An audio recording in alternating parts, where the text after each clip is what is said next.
চেন্নাইয়ের ম্যাচের দিন পুরো স্টেডিয়াম কিন্তু হলুদে ছেয়ে যায়।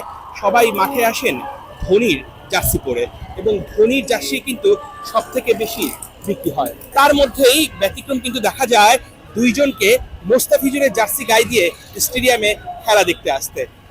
আসলে তাদের সাথে একটু কথা বলবো। আপনাদেরকে দেখছি যে মোস্তাফিজের জার্সি পরে এসেছেন।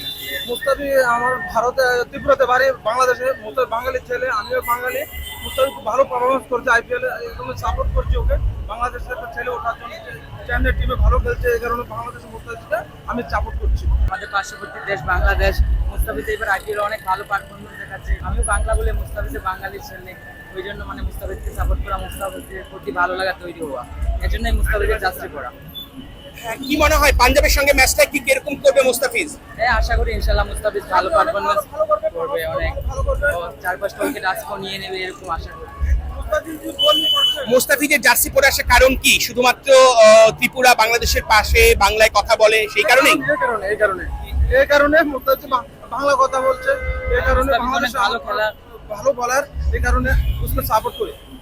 বাংলা বর্ডারের লাগে, এই কারণে বাংলার ছেলে একটা চেন্নাই টিম উঠছে যে এত ভালো পারফরমেন্স করবে। আমি আসলে ছোট দেশের থেকে আসলে মুস্তাফিজ এরকম ভালো পারফরমেন্স করে, এই কারণে মুস্তাফিজকে আমি বোলিং হিসাবে, আমার ফেভারিট বোলিং হিসাবে মুস্তাফিজকে আমি লাইক করি।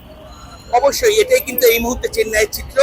মোস্তাফিজকে কিন্তু অনেক আপন করে নিয়েছে ভারতীয়রা, কারণ আপন করতে বাধ্য। মোস্তাফিজ এবারের আইপিএলে দুর্দান্ত পারফর্ম করেছে, এবং সেই কারণেই স্টেডিয়ামে মোস্তাফিজের 90 জার্সি পরে মাঠে খেলা দেখতে আসছে তারা। অর্ণব বাপি, 71, চেন্নাই, ভারত।